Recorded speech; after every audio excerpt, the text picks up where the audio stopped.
like this. Let's go. Okay.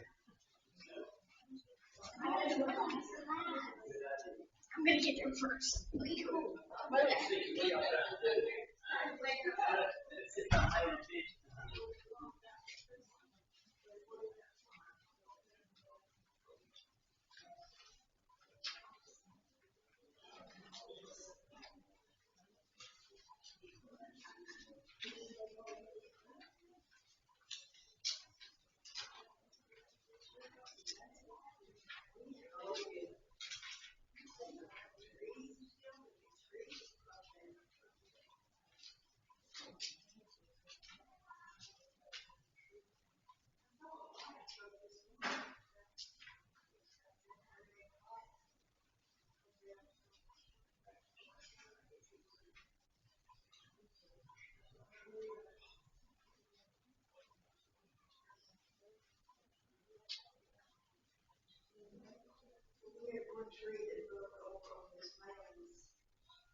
All right, Mark chapter 2. Good to see everybody this evening.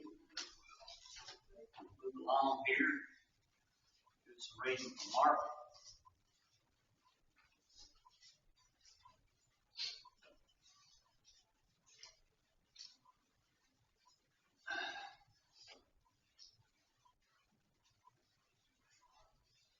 Mark 2 verse 1 says, "And again he entered into Capernaum, and after some days, and it was noised that he was in the house, and straightway many were gathered together, insomuch that there was no room to receive them, no, not so much as about the door. And he preached the word unto them. And they came unto him, bringing one sick of the palsy, which was born of four. When they could not come nigh to him for the press, they uncovered the roof where he was. And when they had broken it up, they let down the bed where the sick of the palsy lay. When Jesus saw their faith, he said unto the sick of palsy, Son, thy sins be forgiven thee. But there were certain of the scribes sitting there, and reasoning in their hearts, Why did this man thus speak blasphemies? Who can forgive sins but God only? And immediately when Jesus perceived in his spirit that they so reasoned within themselves, he said unto them, Why reason ye these things in your hearts? Whether is it easier to say to the sick of the palsy, Thy sins be forgiven thee, or to say, Arise and take up thy bed and walk? But that ye may know that the Son of Man hath power on earth to forgive sins, he saith unto the sick of the palsy, I say unto thee, Arise and take up thy bed, and go thy way to thine house. Eric, you want to start at 12?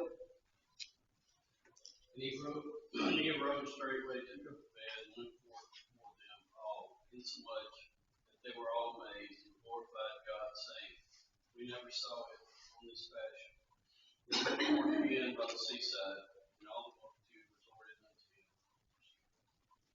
And he taught them, and he passed by, he said, Levi the son of Alphaeus, sitting at the place of the toll, and he said unto him, Follow me. And he arose and followed him. And it came to pass that he was sitting at meat in his house, and many publicans and sinners sat down with Jesus and his disciples. For there were many, and they followed him. And the scribes of the Pharisees, when they saw that he was eating with the sinners and publicans, said unto his disciples, How is it that he eateth and drinketh with publicans and sinners? When Jesus heard it, he said unto them, They that are whole have no need of a physician. They that are sick I came not to call the righteous, but sinners. And John's disciples and the Pharisees were fasting. And they come and said unto him, Why not John's disciples and the disciples of the Pharisees fast, but thy disciples fast not? Jesus said unto them, Can the sons of the bride chamber fast while the bridegroom is with them? As long as they have the bridegroom with them, they cannot fast. But the days will come when the bridegroom shall be taken away from them, and then will they fast in that day. Army will read. No man also seweth a piece of new cloth on another garment, unless the new piece that filleth the gut taketh away from the old, and the rent is made worse.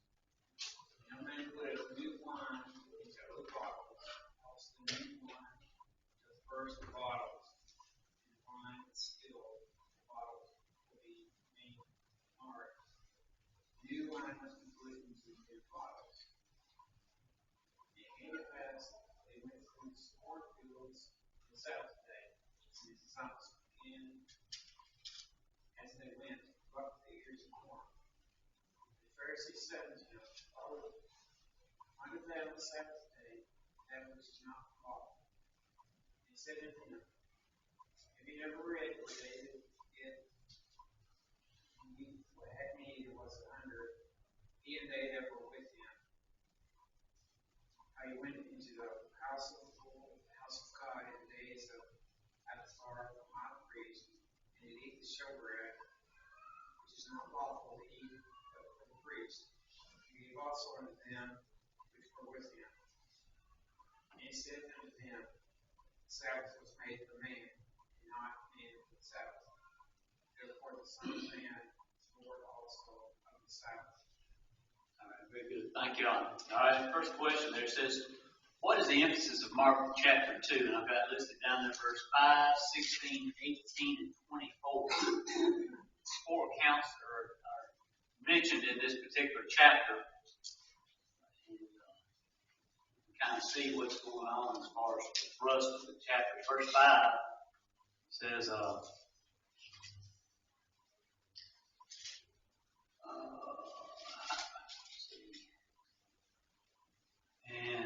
let's see. When Jesus saw their faith, he said to them, unto the sick of the palsy, Son, thy sins be forgiven thee. Verse 6 is one that I wanted to make note of. But there were certain scribes sitting there and reasoning in their heart, why did this man thus speak blasphemies? Who can forgive sins but God only?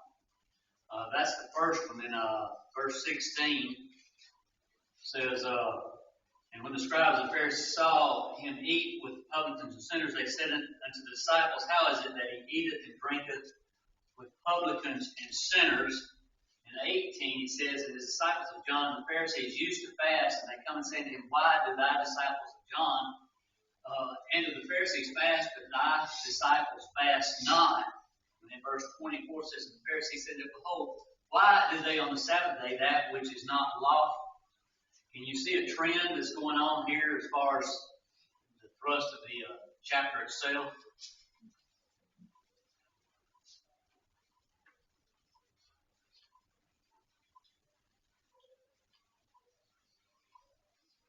Question Jesus. All right. It is rather than just accepting it, if we go back and we look at it, and Mark, even at the end of Mark, all the people are going to Jesus and he's being accepted by everybody and praised and followed.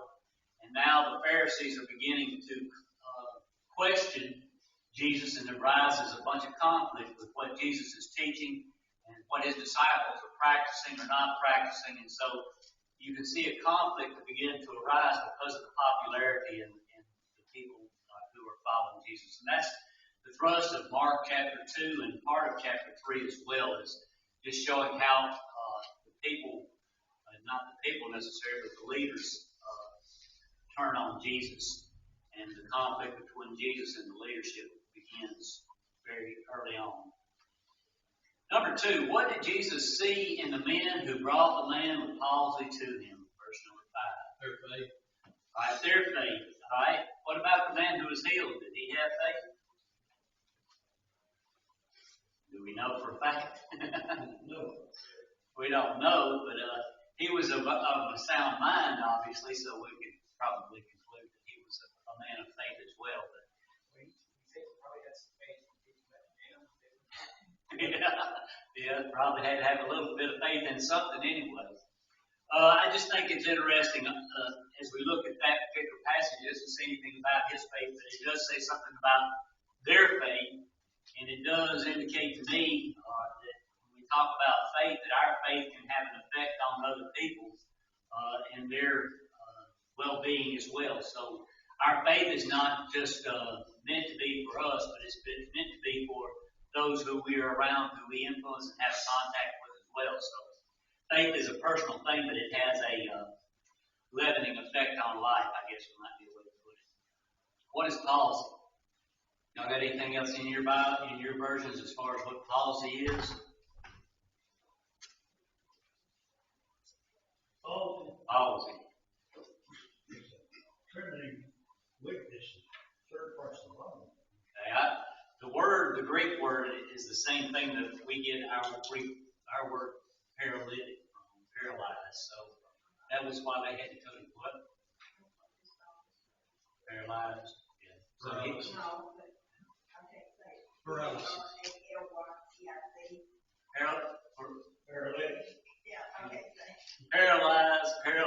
Paralytic. He could not walk. We don't know the degree of what that particular situation was, but obviously the fact that they carried him on a cot and let him down through the roof shows that, but that's kind of what we're looking at as far as this situation. It was a mental thing, it was a physical thing that his problem was, and Jesus knew that. Number 3, did the Pharisees reason correctly about who could forgive sins? Verse number 7.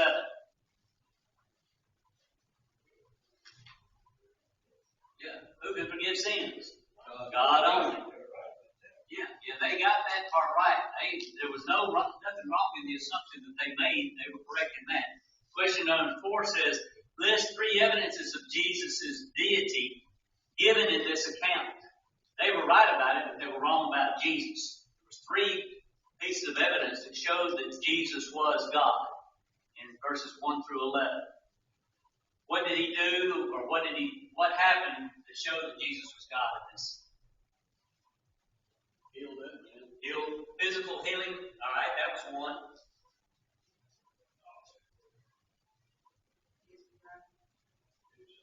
Forgive sins, that's 2. It's not even the tough words tonight. All right, so he healed physically, he healed spiritually, the forgiveness of sins. What was the 3rd one?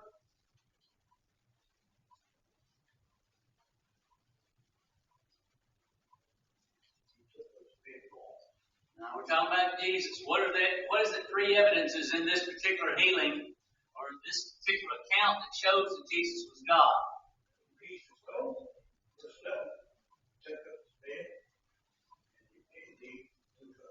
All right, so he healed him. All right, that's number 1. Number 2 was the forgiveness of sins. What about number 6?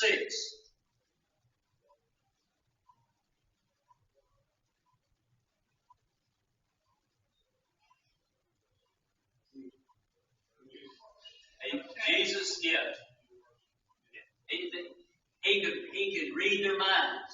He knew what they were thinking. So there was evidence here of all different aspects that showed that Jesus was God. They were right about their statement, who could forgive sins but God, but they failed to recognize that what Jesus was doing, that the forgiveness of sins was evidence, but also without God, there couldn't be the fact that he was able to heal the man, and without being God, there was no way that he could know what they were thinking. It should have been pretty obvious to them who they were dealing with here, but they were not wanting to accept the evidence. They wanted to argue the facts or the situation, ignoring the facts of the situation.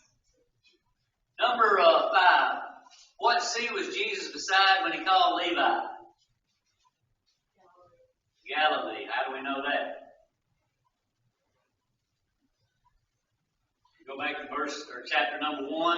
It says that that's where he did the calling of Peter and Andrew, James and John, and it says he was back at the sea. So it was returned. He was working out of Capernaum, which is on the Sea of Galilee. Prior to that, he was in Nazareth, but he had left that down. He was working out of, or this was his home place.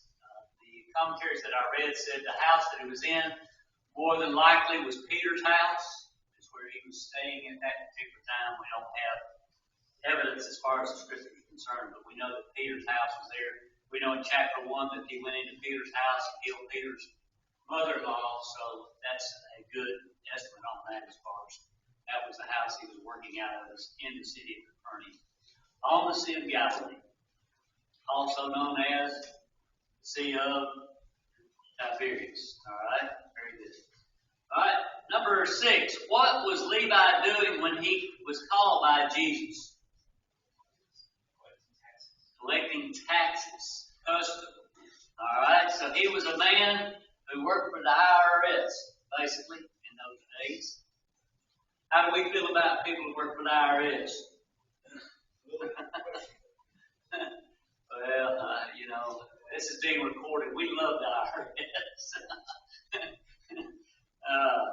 We want to do what we know is right. All right.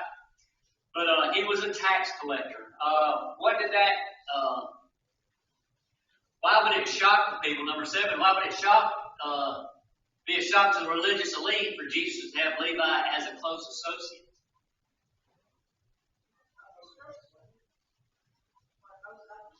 Yeah, most of them were crooks. They took advantage of the people. Plus, they were connected to Rome because they collected the taxes for Rome and made their living that way. So there was a couple of things. They despised the Romans who were over them and basically told them what to do for the most part.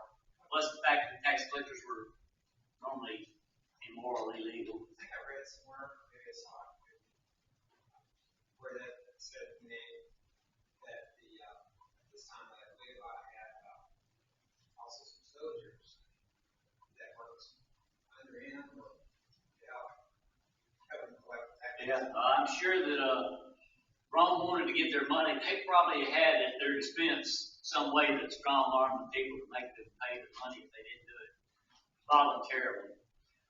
The question, though, says, why would it be a shock to the religious elite? But he would call Levi.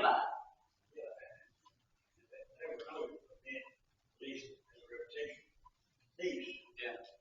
Well, here in the previous section, we're shown by all the evidence that Christ is the Son of God, that He's God, and now He turns right around and associates Himself with somebody who is, in general, if you wanted to be, say, for the most part, calling somebody who would be a questionable character. That just doesn't make any sense. How do you call somebody that everybody despises or doesn't like and expect to have any influence on other people?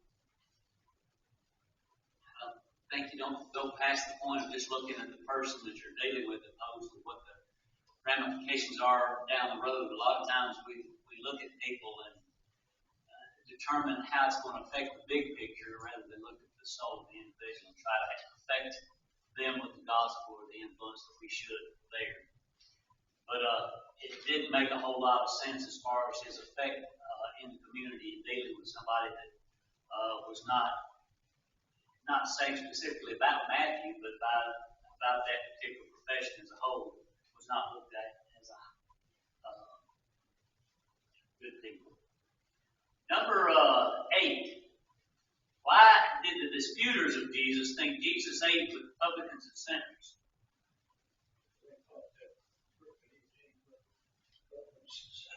Okay, but the question I'm trying to... They saw it. They saw it. All right, so they made a judgment about Jesus because he was eating with them. And what I'm trying to get at is the reason of why they thought what they thought about Jesus. Here, he was picking out this low-down, sorry bunch of people and eating with them. They made an estimate or judgment on Jesus based on that. What did they think the estimate of what Jesus was based upon the question?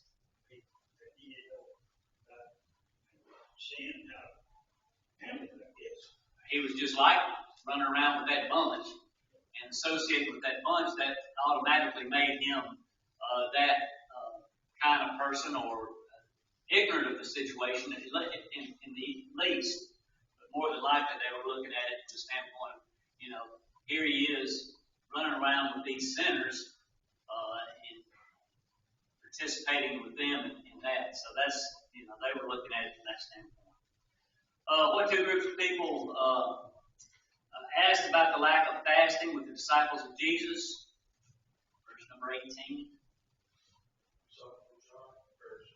All right. Disciples of John and the Pharisees. Anybody know how many times the Bible gives commands for fasting?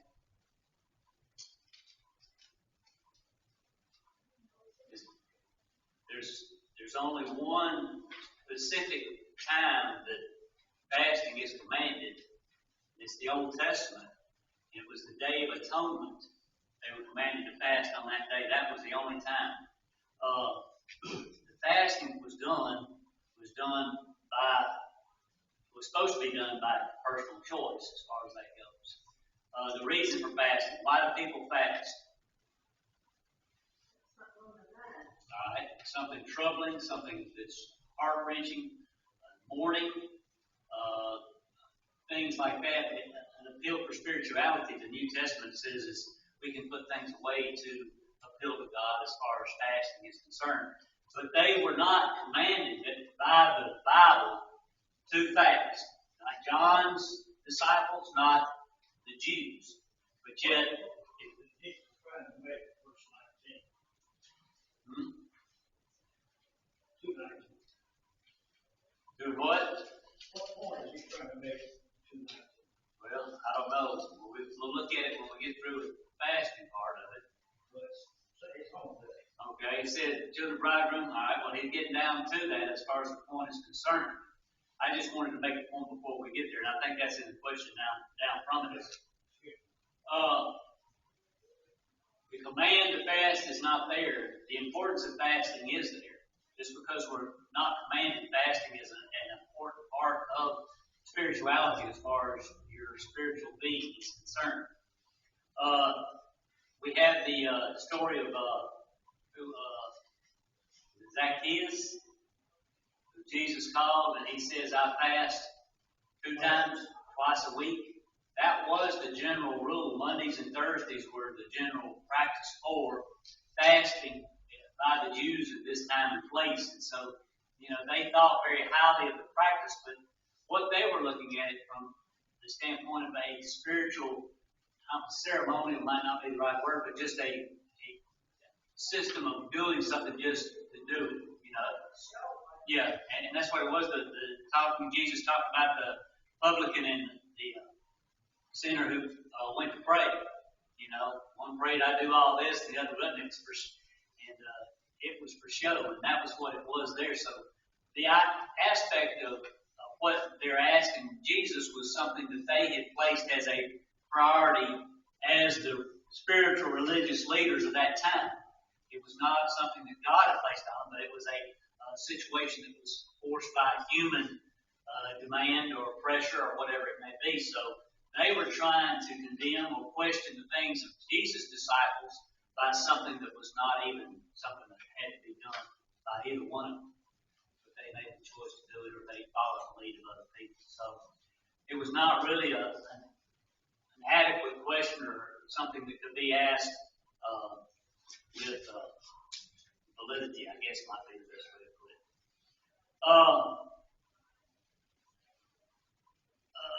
This gets into what Rose asked in number 10. What was the reason Jesus gave for his disciples not fasting? All right, verse number 19 says, when the bridegroom is there, then there will be no fasting with those who are among him. It was interesting, I think it was Albert Barnes that said, Jesus used this term bridegroom. John the Baptist alluded to Christ as the bridegroom. It was something that they knew about in the association. So those people there who were John the Baptist's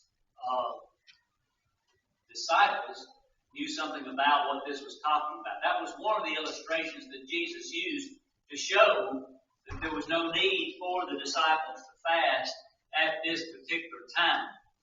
But he does say in that passage right there in verse 19 that the bridegroom will be taken from them. There will be a time of fasting. What is that talking about?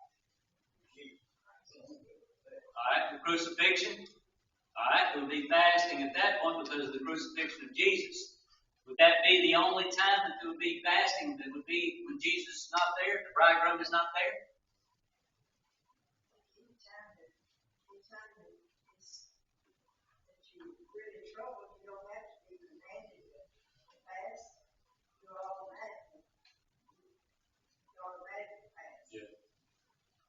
I was looking at it from the standpoint of Christ is not with us now. It's a time of, well, I mean, in the sense of not like he was in that respect, physically speaking.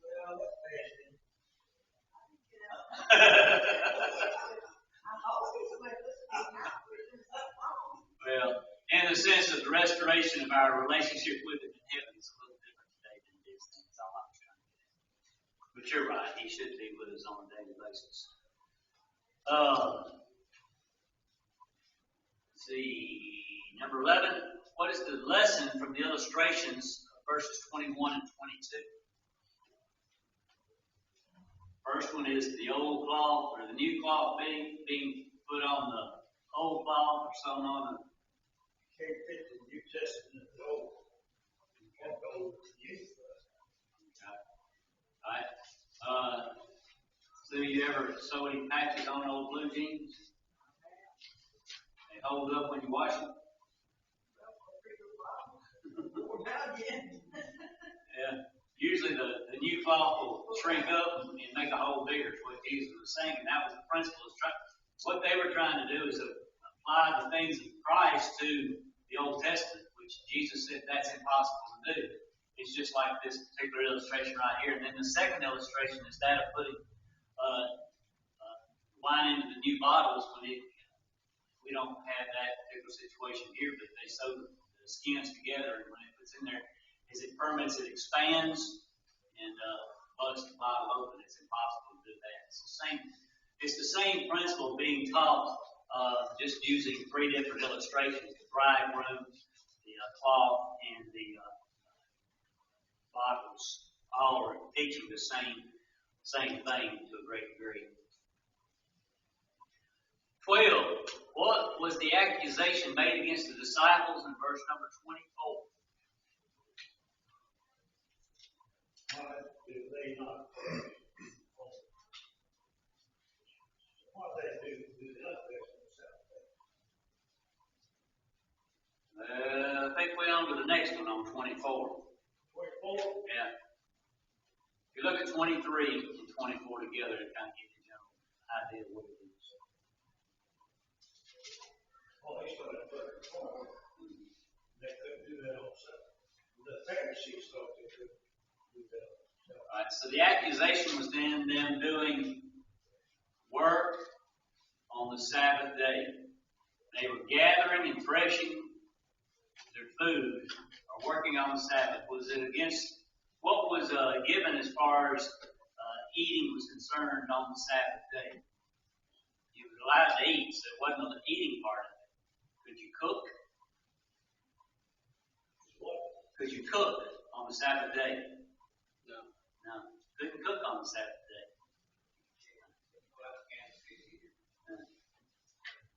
No. So what they're looking at here is the idea that they were doing what was wrong as far as gathering the food to eat. Jesus responds with some things. Verse number 25. Have you never read where David, or what David did when he was in need, was a hungered, and he had, and they that were with him, how they went into the house of God in the days of Abiathar, the high priest, and did eat a shewbread, which is not lawful to eat, but for the priest, and gave also them which were with him. That's taken from 1 Samuel, chapter 21, verses 1 through 7.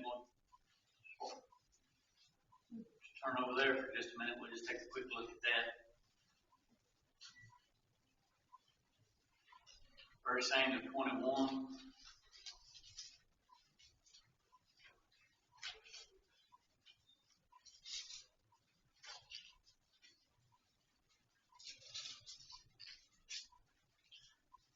says, then came David to Nob and to Ahimelech the priest, and Ahimelech was afraid at the meeting of David, and said unto him, why art thou alone, and no man with thee? And David said unto Ahimelech the priest, the king hath commanded me a business, and hath said to me, let no man know anything of the business whereabout I send thee, and what I have commanded thee, and I have appointed my servants to such and such a place. Now therefore, what is under thine hand, give me 5 loaves of bread in my hand, or what there is present. The priest answered David and said, there is no common bread under my hand, but there is hallowed bread.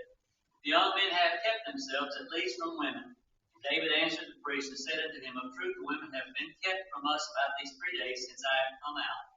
And the vessels of the young men are holy, and the bread is in a manner common, yea, though it were sanctified this day in the vessel. So the priest gave him hallowed bread, for there was no bread there but the shewbread that was taken from before the Lord to put hot bread in that day, when it was taken away. Now, a certain man of the servants of Saul was there that day, detained before the Lord, and his name was Doeg, the Edomite, the chiefest of the herdmen that belonged to Saul.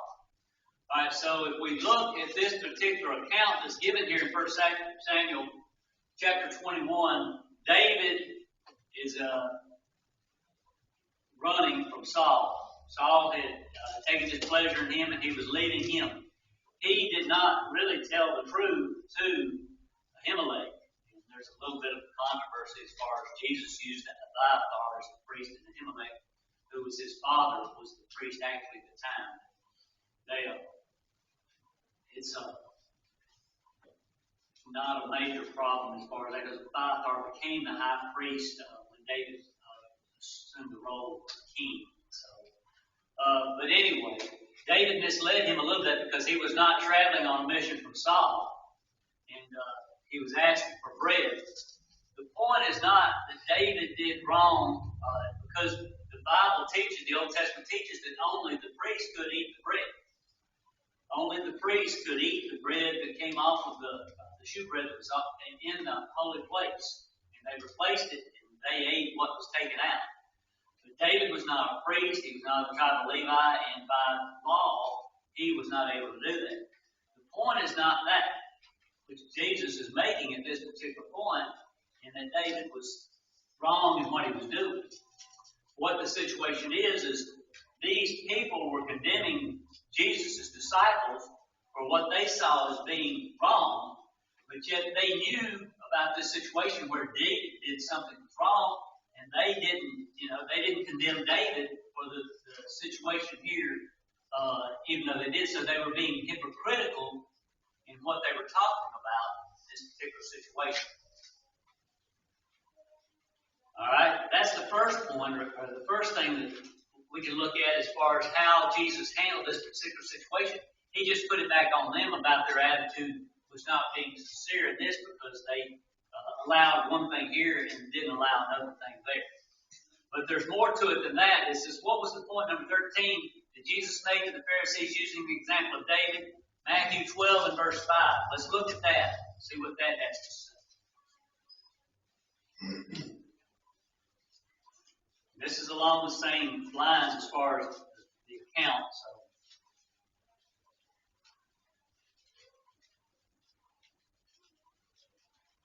got it? You read it? Matthew 12, verse 5.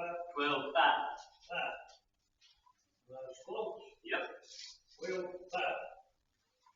Oh, have you not read in the law how that on the Sabbath days, priests in the temple profane the Sabbath and are blameless? All right. On the Sabbath day, the priest profaned the Sabbath day. How did the priest profane the Sabbath day? Well, no, it wasn't eating. They could eat. Everybody could eat. They were working. Right. Jesus says they had a job they had to do. And so they were sinning by doing that. There are certain times and situations where things take a precedent over what has been said here. And so he was pointing that out to them that, priests do it, and it's not a sin. It's not wrong. What they were doing was not a sin or wrong, because they were authorized to do it. The Old Testament taught that people could go through the field and they were commanded to leave some so that the people could go by and pick it fresh and eat it, not to take other people's but just to leave some for other people who were in need as far as that goes.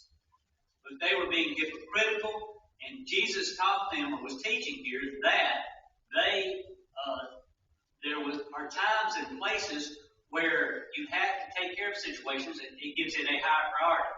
What about the ox in the ditch? Get him out. Yeah, there are times that you don't let the ox stay in the ditch and die just because it's a Sabbath day. Jesus said you can get him out in that particular situation. There are things that take priority, and so the Sabbath day, and he goes on to say the Sabbath was not made for man. Father's favorite passages when he would call on doing something. On Lord's Day. Lord's Day. The ox is in the ditch. You got that, and that is true, but you got to be very careful that the ox is in the ditch. Yeah. But Jesus was trying to point out their hypocrisy in the fact that what they were doing was not wrong in and of itself.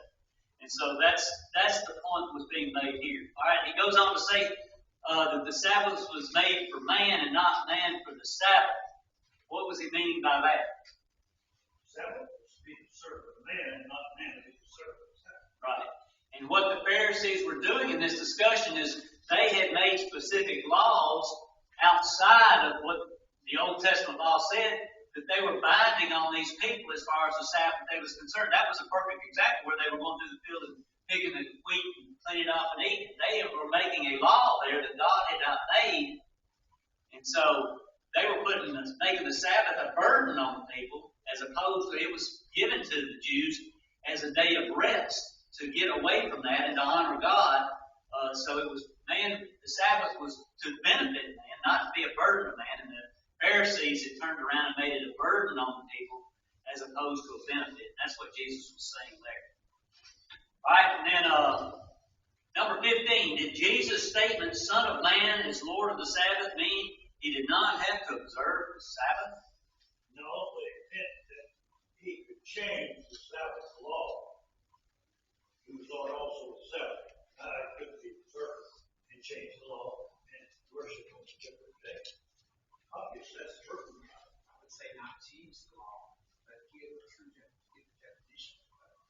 Okay, the true definition might be with Jesus in Jesus' life, he was subject to the law as a man, as a Jew. He was subject to the law. He could not, if he had broken the law, he would have been a sinner. So he was not saying here that he was above the law in the sense that as a man he could do as he pleased. In fact, this is put in there to let us know that the Lord's Day is not the Sabbath. And the Lord's Day is our day of worship. Yeah, I think that it shows a change between the old law and the new law. But also, it's not used to show that Jesus could do whatever he wanted to do at that particular time as far as the law was concerned. He had to abide by the law exactly like every other Jew did. He could not just arbitrarily be faithful to one and break one or whatever. And that's not what this statement is saying. Question 15. Some man thought all of he didn't have to observe himself. He had to observe himself, but he had the power to change the Sabbath law, like he did all other laws. Yeah, and eventually he did with the institution of the New Testament. He couldn't change it until he died. He couldn't change it. He was still subject to the Old Testament law as long as he was alive. That's a good principle to preach on. The law. Jesus changed the law of salvation, the law of worship, and the other laws when he was here, because he could do that in all power. The important thing that I think we need to take from this is that in looking at what we looked at in Matthew chapter 12 and verse 5 and what he said about the priest working on Sabbath, there is a determination on how things are prioritized, and sometimes because of emergencies or whatever the situation is, something that is supposed to be up here may be moved down a spot. Jesus being Lord of the Sabbath can determine what is the most important thing because he's God Almighty. Yeah, and so he knew what was right and wrong in this particular situation because he was Lord over it all. They were trying to put a burden on people, causing them to do things that were not given by the law that they were under. Any questions or comments or anything else? All right. gets us through too. Appreciate your presence and your participation, and hope we made that perfectly clear.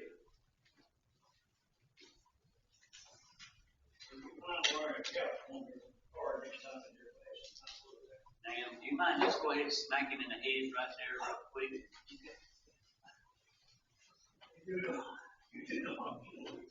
I know. You've hurt my feelings so many times and I'm numb to it. Well, I'm not going to cry for you, that's for sure.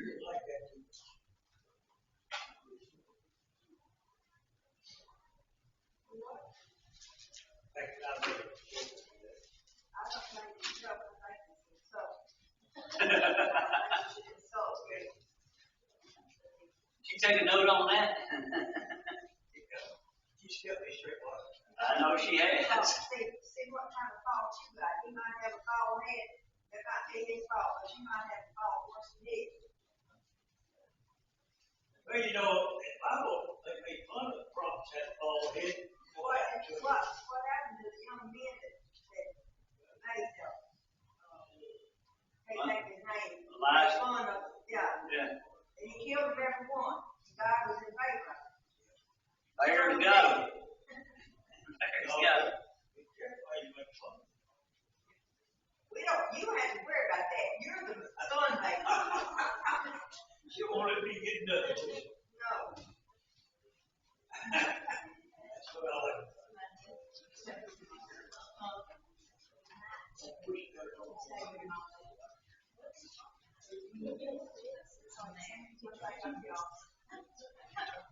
I don't know exactly where it's at. Right, same place.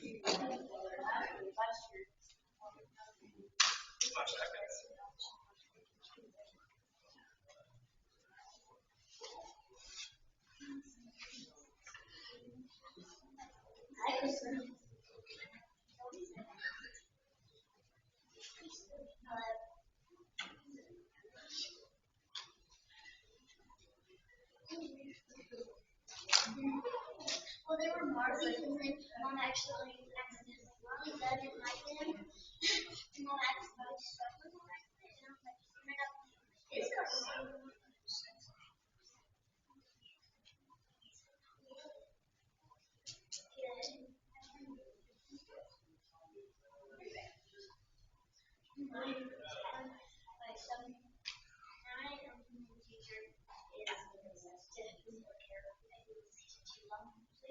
He's really good. He's like he lay louder than I had from his. Not like my family in class, because we had a pretty good he's really cute.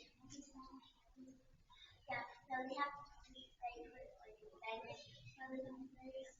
There's a thing on the floor where you slip the door. And I accidentally did it. You realize how that blinds me. And my friend, and then I come up with two. And the whole class I just did it. So I got you with this. I don't think you can, Roland. my science teacher is I wake up in the morning, hair.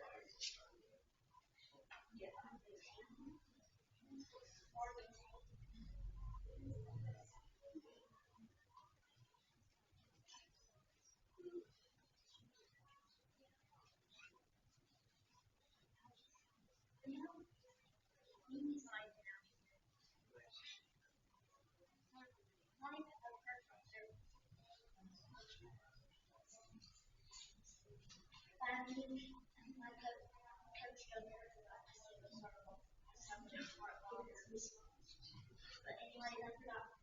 Daddy had to walk my walk there. But when we get to the next and so I stayed in my fellow Sunday and Monday. Just I'm staying home today, tomorrow, and I'm staying home tomorrow.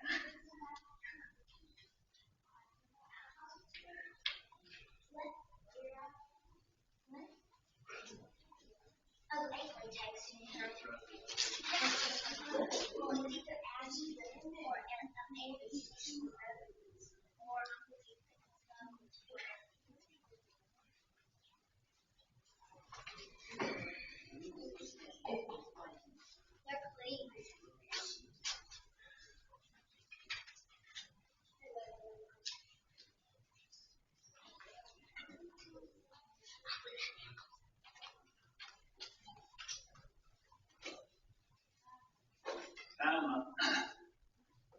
consider our soul's eternal destiny for just a minute. Appreciate everybody being here, participation in Bible class, and your interest in things eternal. Give ourselves an opportunity to look at ourselves and think about the Word of God and what He calls upon us to do in order to be saved. As a basis for our thinking about this, I was going to read from Matthew chapter 26. We'll look at it. Matthew chapter 26. The number is 763. Meditations on 763. Matthew chapter 26. Thinking about salvation.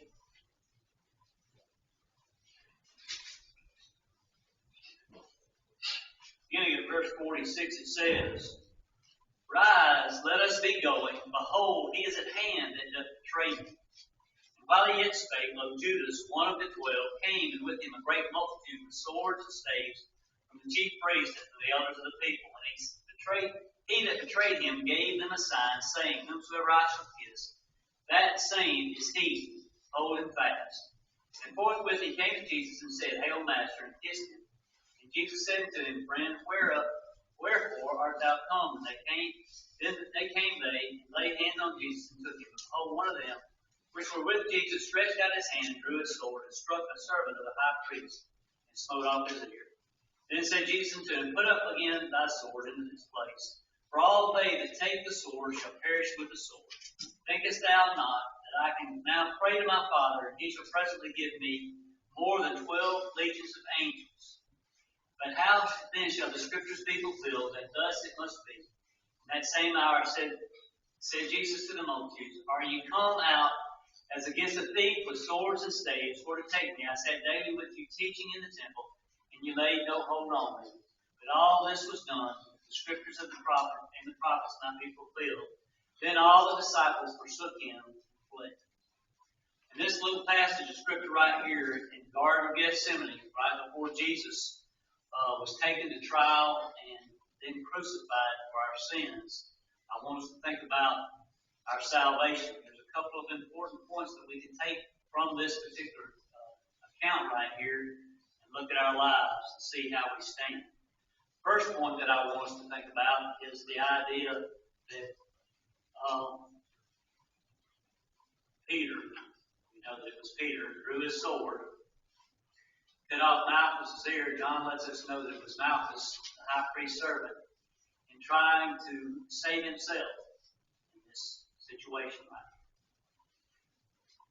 We need to understand that we can't save ourselves, whatever the situation may be, especially when we think about the eternal destiny of our soul. Second thing that I want us to note in this particular passage of Scripture is what Jesus said about how much power was behind him and could protect him, save him, if it was the will of God and he prayed for it. He said he could call for more than 12 legions of angels. A legion in the Roman army was about 6,000 men. So if you look at 12 legions of angels, you're looking at 72,000 angels that Jesus could have called upon to save him if it had been the will of God. You sing a song that's called 10,000 Angels. We get that wrong in that song by about 62,000. He could have called 72,000 angels to protect him if it had been the will of God. The same is true for you and I. If it's the will of God and we do what God's will is, just like Jesus submitted himself to the will of God, God will take care of us. The proof of that is in the resurrection of Jesus Christ after the crucifixion. God took care of that situation as it was his will. But then the last thing that I want to note in this account is the last few words that are said there in that last passage. It says, Then all the disciples forsook him and fled.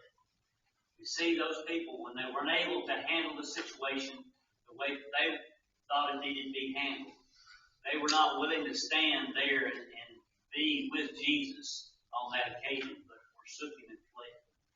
Let us be careful that we don't think that we can make ourselves or get ourselves to heaven by the plan that we devise or the way that we want it to be, but that we submit ourselves as Jesus did to the plan of God and go through the whole process of life so that we can be saved. Fortunately, God gave them opportunity to straighten out that situation with the resurrection of Jesus Christ and the beginning of the church in Acts chapter 2. Those people being able to get the forgiveness of their sins by the repentance of those sins. Those people who crucified Jesus had the opportunity to straighten out their lives by repenting of their sins and being baptized. Tonight, are you trying to devise your own plan for salvation? Are you willing to submit to the plan of God, as the example of Jesus Christ gives us? Willing to submit to baptism for the forgiveness of sins so that you might have hope of eternal life? If you've not done what you should as a Christian, if you've not lived faithfully, God has given us the ways to make ourselves right through confession of those sins, repentance of them, and prayer. You need to be subject to, you are subject to the Lord's invitation. I want to encourage you to come now while together we stand and while we sing. Why keep Jesus waiting, waiting in the cold? He will bear you gently to his soul. See him soul and no blood.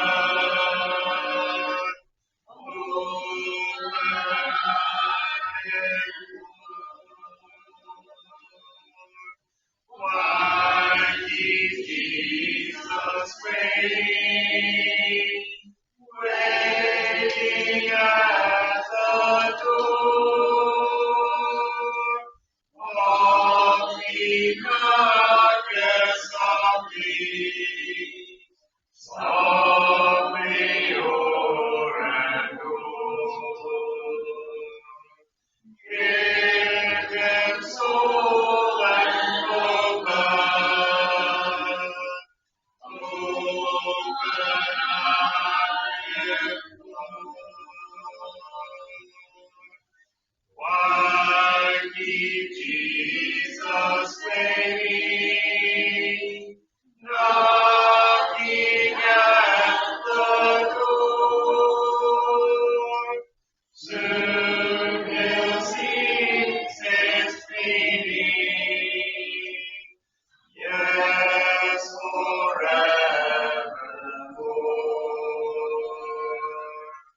Come, poor soul, open him, open eye and thank you all for being here tonight. Hope you be back with us Sunday for our morning Bible study at 9:30 and 10:30 worship. We have men's this week, this Sunday at 5 p.m. As far as our prayer list goes, we want to add Steve Dixon, which is Eric's brother, to our prayers. He is in the hospital with pneumonia. He's out of the ICU, but on the heart floor now. So pray for him and his recovery there. Are there any others that we need to make mention of this time? All right. Any other announcement we need to make? August 17th, Rockland Park, 4 to 9 p.m. I think there's a sign-up sheet in the back for that. That's all we have for the day we close in prayer. God, our Father in heaven, blessing you give us a congregation of people that you to bless us. That's true and bless us in your sound. My Father, there's Brother Steve, especially with him, watch over one district to tonight, especially always looking good said things that we're speaking at this time. My Father, those are also put a stop, especially also be with them. Help us to look for ways to encourage both physically and spiritually. You will lead one of us, Father, to them see our heart and know it's better than you want to do. You submit here and always give us our sins. In Jesus' name.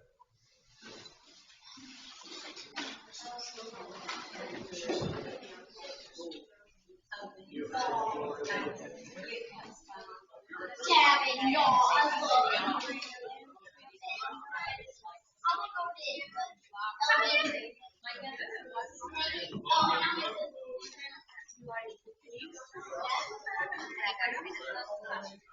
Yes.